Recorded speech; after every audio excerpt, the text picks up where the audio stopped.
आप सभी का स्वागत है आपके अपने YouTube channel study with Satej Singh में। दोस्तों आज की वीडियो में बात करने वाले हैं कक्षा 10 की विज्ञान में एक इम्पॉर्टेंट टेस्ट जिसमें हम चैप्टर धातु और अधातु के 25 महत्वपूर्ण विकल्पीय प्रश्नों को डिस्कस करने वाले हैं। तो ये काफ़ी इंपॉर्टेंट रहेगा आप लोगों के लिए और सभी प्रतियोगी परीक्षाओं के लिए भी काफ़ी इंपॉर्टेंट ये वीडियो है। तो चलिए बिना देरी के धातु और अधातु के 25 महत्वपूर्ण बहुविकल्पीय प्रश्नों को डिस्कस करते हैं। फ्रेंड्स आज का हमारा पहला प्रश्न है कि अपने शुद्ध रूप में धातु की सतह होती है। तो अपने शुद्ध रूप में जो धातु की सतह होती है वो आपकी चमकदार होती है। तो धातु का ये एक क्वालिटी है कि धातुओं की जो सतह होती है वो चमकदार होती है। क्वेश्चन नंबर सेकंड पूछा गया कि निम्न में कौन सा पदार्थ ऑक्सीजन से संयोग नहीं करता है। तो आपका जो गोल्ड है, गोल्ड मतलब Au जो आपका है ये आपका ऑक्सीजन से संयोग नहीं करता है। बाकी धातुएं जैसे ये तांबा है आपका संयोग कर लेती है, जिंक है, पोटेशियम है, ये सभी धातुएं ऑक्सीजन से संयोग करती हैं। ठीक है, तांबा का मतलब आप समझ रहे हैं, तांबा मतलब कॉपर है, कॉपर जो ऑक्सीजन से संयोग करता है तो ये CuO आपका बनाता है। जिंक जो है ऑक्सीजन से संयोग करके ZnO यानी जिंक ऑक्साइड बनाता है। और इसी तरह पोटेशियम ऑक्सीजन से संयोग करके K2O यानी पोटेशियम ऑक्साइड यहाँ पे बनाता है। तो यहाँ पे इसका ऑप्शन बी सही हो जाएगा, गोल्ड इससे क्रिया नहीं करता है। क्वेश्चन नंबर 3 पूछा है कि कौन विद्युत का सर्वोत्तम सुचालक है। सुचालक का मतलब यही है कि कौन विद्युत धारा का प्रवाह सबसे अच्छे तरीके से करा सकता है। तो यहाँ पर आपका जो यहाँ पे सिल्वर दिया गया है यानी Ag आपका सिल्वर या सॉरी यहाँ पे Ag जो आपका दिया है वो चांदी दिया हुआ है। तो यही जिसे हम लोग सिल्वर भी कहते हैं, ये आपका जो है सबसे अच्छा सुचालक यहाँ पर हो जाएगा। तो आपको याद रखना है Ag आपका सबसे अच्छा सुचालक है। इसके बाद अगर आपका होता है तो आपका सोना होता है, यानी आपको गोल्ड याद रखना है, सोना आपका दूसरा सबसे अच्छा सुचालक माना जाता है। तो क्वेश्चन नंबर 4 पूछा गया कि बॉक्साइट निम्नलिखित में से किस धातु का मुख्य अयस्क है। तो जो बॉक्साइट आपका है वो आपका एल्युमिनियम का प्रमुख अयस्क है, जहाँ पे एल्युमिनियम आपका ऑप्शन नंबर डी राइट हो जाएगा। एल्युमिनियम आपका इसका राइट आंसर हो जाएगा। क्वेश्चन नंबर 5 में पूछा गया कि निम्नांकित में कौन उपधातु है। तो आपकी Sb यानी एंटीमनी जिसे हम कहते हैं ये आपके यहाँ पे उपधातु है। ऑप्शन नंबर डी इसका राइट है। क्वेश्चन नंबर 6 पूछा गया कि शुद्ध सोना को व्यक्त किया जाता है। तो जो आपका शुद्ध सोना होता है वो आपका 24 कैरेट का होता है, यानी 24 कैरेट शुद्ध सोना आप लोगों ने सुना होगा। तो आपका जो शुद्ध सोना है वो आपका 24 कैरेट होता है। ऑप्शन नंबर बी इसका क्लियर राइट होगा।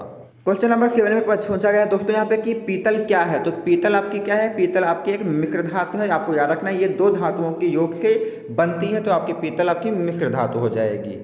क्वेश्चन नंबर 8 में दोस्तों पूछा गया कि निम्नलिखित में किसे चाकू से काटा जा सकता है, यानी ऐसी कौन सी धातु है जिसे हम चाकू से काट सकते हैं। वैसे जो धातुएं होती हैं ठोस होती हैं, इतनी जल्दी कटती नहीं, लेकिन एक धातु आपकी यहाँ पे है जो आपको चाकू से काटा जा सकता है। तो यहाँ पे ऑप्शन नंबर ए आपका यहाँ पे लिथियम जो ऐसी धातु है जिसे हम चाकू से काट सकते हैं। इसके अलावा एक और धातु है जिसका नाम है सोडियम, इसे भी हम चाकू से काट सकते हैं। तो ये आपको याद रखना है, इसके अकॉर्डिंग ऑप्शन आपका ए यहाँ पे सही हो जाएगा। क्वेश्चन नंबर 9 में पूछा गया कि निम्न में कौन आयनिक यौगिक है। तो आयनिक यौगिक के बारे में हमने आपको पिछले वीडियो में बताया था। आयनिक यौगिक वे होते हैं जो धातु और अधातुओं से मिलके बने होते हैं, यानी धातुएं क्या होती हैं जो हमारा क्या होती हैं, जो जैसे यहाँ पे Na आपकी धातु है जो कि धनायन बनाने की प्रवृत्ति रखती है, और इसी तरह Cl आपकी क्या है अधातु है जो कि ऋणायन बनाने की प्रवृत्ति रखती है। तो एक धातु जो धनायन बनाती है, दूसरी अधातु जो कि ऋणायन बनाती है, इनके आपस में संयोग से जो बनते हैं वो आपके आयनिक यौगिक होते हैं। तो याद रखना है कि धातुओं और अधातुओं के योग से जो बनेंगे वो आपके आयनिक यौगिक होंगे। अब यहाँ पे ऑप्शन में यहाँ पे देखिए फ्रेंड्स, यहाँ पे आपकी Ca कैल्शियम जो है आपकी धातु है जो कि आपकी 2+ आयन यानी धनायन बनाती है। इसी तरह Cl आपकी अधातु है जो कि माइनस आयन बनाती है यहाँ पे, और ये 2 माइनस आयन बनाएगी। तो इनके योग से जो बनेंगे वो आपके आयनिक यौगिक होंगे। तो यहाँ पर CaCl2 आपका आयनिक यौगिक है, इसको अच्छे से आपको याद रखना है। जिसमें प्लस के और माइनस के आयनों में टूटेगा वही आपका आयनिक यौगिक होता है। क्वेश्चन नंबर 10 में पूछा गया कि निम्न में कौन अधातु है। तो अधातु आपके यहाँ पे देख लीजिए, पहला Fe है लोहा जो कि आपकी धातु है। कार्बन आपकी यहाँ पे अधातु है। ऑप्शन नंबर बी इसका क्लियर हो राइट हो जाएगा। बाकी आप सभी की धातुएं हैं, तो कार्बन आपका क्या है अधातु है। इसके अलावा जो आप अधातु हैं जो कि आपकी सल्फर हो जाएगी, ऑक्सीजन जो है ये आपकी सभी क्या है अधातुएं हैं, इनको भी आपको याद रखना है। सल्फर ऑक्सीजन आपकी अधातुओं में आती हैं। क्वेश्चन नंबर 11 में पूछा गया सक्रियता श्रेणी में हाइड्रोजन के ऊपर के धातु क्या होती हैं। तो जो हाइड्रोजन के ऊपर की धातुएं होती हैं सक्रियता श्रेणी में, वो अम्लों से क्रिया करके हाइड्रोजन आयन बनाती हैं, ये आपका ऑप्शन दिया गया है। दूसरा, अम्लों से अभिक्रिया करके हाइड्रोजन गैस बनाती हैं। तीसरा, साधारण ताप पर जल से क्रिया करके अभिक्रिया करती हैं, यानी साधारण ताप पर जल से अभिक्रिया कर लेती हैं, या इनमें से कोई नहीं। तो जो आपका ऑप्शन नंबर बी है ये आपका बिल्कुल क्लियर राइट हो जाएगा। यानी जो सक्रियता श्रेणी में हाइड्रोजन से ऊपर जितनी भी धातुएं हैं, जैसे पोटेशियम है, सोडियम है, कैल्शियम है, ये जितनी भी धातुएं हैं ये सभी जो होंगी वो आपकी क्या होगी, अम्लों से क्रिया करके हाइड्रोजन गैस बनाती हैं। यहाँ पे एग्जाम्पल के रूप में आप यहाँ देख सकते हैं, जैसे मान लेते हैं सक्रियता श्रेणी में हाइड्रोजन के ऊपर एक आपकी यहाँ पे Ca है, और अम्ल मान लेते हैं अम्ल आपका क्या है, HCl यानी 2HCl है। तो ये आपस में क्रिया करके यहाँ पे आपकी H2 गैस बना देंगे, H2 गैस बनाएंगे और आपका CaCl2 बना देंगे। तो यहाँ पे ऑप्शन नंबर बी इसका बिल्कुल राइट हो जाएगा।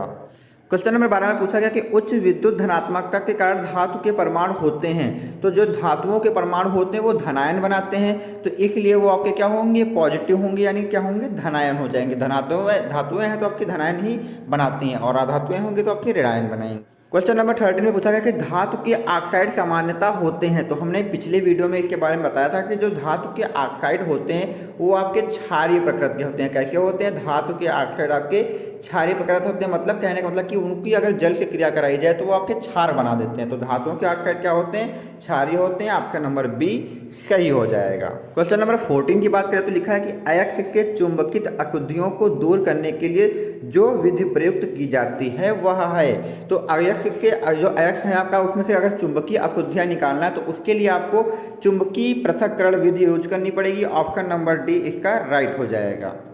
क्वेश्चन नंबर 15 पूछा गया है कि धातुओं की प्रकृति होती है, तो धातुओं की प्रकृति धनात्मक होती है। ये ऑप्शन क्वेश्चन आपका रिपीट हो गया, ऑप्शन नंबर ए का सही हो जाएगा। क्वेश्चन 16 पूछा गया कि अपने शुद्ध रूप में धातु की सतह होती है, तो अपने शुद्ध रूप में धातु की सतह चमकदार होती है। ये भी क्वेश्चन रिपीट हो गया, कोई बात नहीं, आप लोग इसको फिर से याद कर लीजिए सही से, अगर आप लोगों ने पहले में याद नहीं कर पाए हैं अगर। क्वेश्चन नंबर 17 पूछा गया कि धातु का पतले तार के रूप में खींचने की क्षमता क्या कहलाती है, यानी जो धातुएं होती हैं, अगर मान लेते हैं हमारे पास ये एक धातु है, इसको हम पतले तार में खींच दें, इस प्रकार से पतले तार में अगर खींच दें तो इस गुण को हम कहते हैं तन्यता कहते हैं। यानी तार को अगर हम क्या कर दें, तन्यता कहते हैं। जब हम धातु को एक पतले तार के रूप में खींच देंगे तो उसे हम तन्यता कहते हैं। तो आपको इसको याद रखना है, ऑप्शन नंबर बी इसका क्लियर राइट हो जाएगा। फ्रेंड्स, यहाँ पे क्वेश्चन नंबर 19 बात करते लिखा है कुछ धातुओं को पीटकर पतली चादर बनाया जा सकता है, इस गुणधर्म को कहते हैं। तो धातुओं को पीटकर अगर पतली चादर बनाई जा रही है तो वो आपकी क्या होगी, आघात वर्धनीयता होगी। अगर हम तार बना रहे हैं तो वो आपकी तन्यता होती है, लेकिन हम चादर बनाएंगे तो क्या होगी, आघात वर्धनीयता होगी, जो कि धातुओं का गुण ये काफ़ी इंपॉर्टेंट है। क्वेश्चन नंबर 20 पूछा गया कि जो धातुएं कठोर सतह से टकराने पर आवाज़ उत्पन्न करती हैं उन्हें क्या कहते हैं। तो जो धातुएं आपकी आवाज़ उत्पन्न करती हैं उन्हें हम ध्वनिक यानी सोनोरस कहते हैं। ऑप्शन नंबर बी इसका राइट हो जाएगा। क्वेश्चन नंबर 21 पूछा गया कि सबसे अधिक तन्य धातु कौन सी है। तो सबसे अधिक तन्य यानी जिसको सबसे ज़्यादा खींचा जा सकता है तो वो आपकी सोना हो जाएगी, यानी सबसे अधिक तन्य धातु आपकी सोना हो जाएगी। क्वेश्चन नंबर 22 पूछा गया कि कौन सी अधातु कमरे के ताप पर आपकी द्रव है। तो कमरे के ताप पर आपकी अधातु द्रव जो होगी वो आपकी पारा हो जाएगी। पारा जो होती है वो कमरे के ताप पर आपकी द्रव होती है। क्वेश्चन नंबर 23 पूछा गया सीसा और टीन की मिश्र धातु को कहते हैं। तो सीसा और मिश्र की यहाँ पे टीन की मिश्र धातु को हम गन मेटल कहते हैं। तो गन मेटल आपकी क्या हो जाएगी, सीसा और टीन की मिश्र धातु होती। क्वेश्चन नंबर 24 में फ्रेंड्स पूछा गया कि निम्न में कौन सबसे अधिक अभिक्रियाशील है।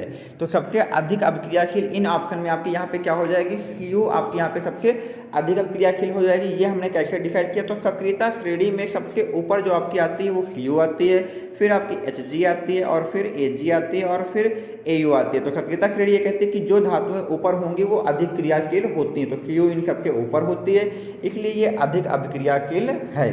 क्वेश्चन नंबर 26 की बात करें तो लिखा है विद्युत अपघटनीय परिष्करण में अशुद्ध धातु को बनाया जाता है। तो विद्युत अपघटनीय परिष्करण में अशुद्ध धातु का हम एनोड बनाते हैं। तो ये आपको याद रखना, ऑप्शन नंबर ए इसका राइट हो जाएगा। क्वेश्चन 27 पूछा गया कि निम्न में कौन अधिक अभिक्रियाशील है। तो यहाँ पे भी सबसे अधिक अभिक्रियाशील पूछा गया। तो जो धातु सक्रियता श्रेणी में ऊपर होगी वही आपकी सबसे अधिक अभिक्रियाशील होगी। तो सबसे ऊपर जो आपकी होती है वो पोटेशियम होती है, फिर आपकी सोडियम होगी, और उसके बाद कैल्शियम होगी और फिर आपकी मैग्नीशियम होगी। जब हम आपका लास्ट क्वेश्चन कराएंगे तो वहाँ पर आपको सक्रियता श्रेणी दिखाएंगे जिसमें सभी धातुएं एक क्रम में लिखी हुई हैं। जो सबसे ऊपर होगी वो सबसे ज़्यादा अधिक क्रियाशील होगी। तो इन 4 ऑप्शन के अकॉर्डिंग सबसे अधिक क्रियाशील आपकी पोटेशियम होगी, क्योंकि सक्रियता श्रेणी में ये सबसे आपकी ऊपर है। तो यहाँ पे ऑप्शन नंबर डी इसका राइट हो जाएगा। क्वेश्चन नंबर 28 पूछा जाए कि सबसे कठोर प्राकृतिक पदार्थ है। तो सबसे कठोर जो आपका प्राकृतिक पदार्थ है वो आपका हीरा है, यानी डायमंड जो है आपका सबसे कठोर प्राकृतिक पदार्थ है, जो कि एक आपका क्या है, अधातु है। क्या है फ्रेंड्स, यहाँ पे ये आपका अधातु है। क्वेश्चन नंबर 29 में पूछा किस रासायनिक यौगिक को गर्म करने पर प्लास्टर ऑफ पेरिस यहाँ पे बनता है। तो यहाँ पर आपका जो जिप्सम है इसे गर्म करने पर हमारा प्लास्टर ऑफ पेरिस बनता है। जिप्सम का सूत्र होता है CaSO4.2H2O। ये आपका यहाँ पे जिप्सम का सूत्र होता है, ये भी आपको याद रखना। इसमें ऑप्शन जो आपका सी होगा वो आपका यहाँ पे राइट हो जाएगा, यानी सबसे पहले इसमें Mg आएगा, उसके बाद आपका एल्युमिनियम आएगा, फिर आपका Zn आएगा और फिर आपका Fe आएगा। तो यहाँ पर ऑप्शन नंबर सी सही हो जाएगा। अब आपको हम यहाँ पे सक्रियता श्रेणी दिखाते हैं जिसमें आपकी सभी धातुएं एक क्रियाशीलता के रूप में क्रम में अरेंज है। यहाँ पे देख लीजिए आपके यहाँ पे ऑप्शन नंबर तो सी आपका राइट हो जाएगा। यहाँ पे हम देखिए मैग्नीशियम था यहाँ पे, तो इसमें देखिए ये आपका मैग्नीशियम हो गया, फिर आपका एल्युमिनियम हो गया, फिर आपका Zn हो गया और फिर Fe हो गया। उसके पहले का जो क्वेश्चन पूछा गया था उसमें आपका पोटेशियम था, सोडियम था, कैल्शियम था, मैग्नीशियम था। और एक क्वेश्चन हमने आपसे और पूछा था जिसमें कॉपर था, Hg था, Ag था और Au था।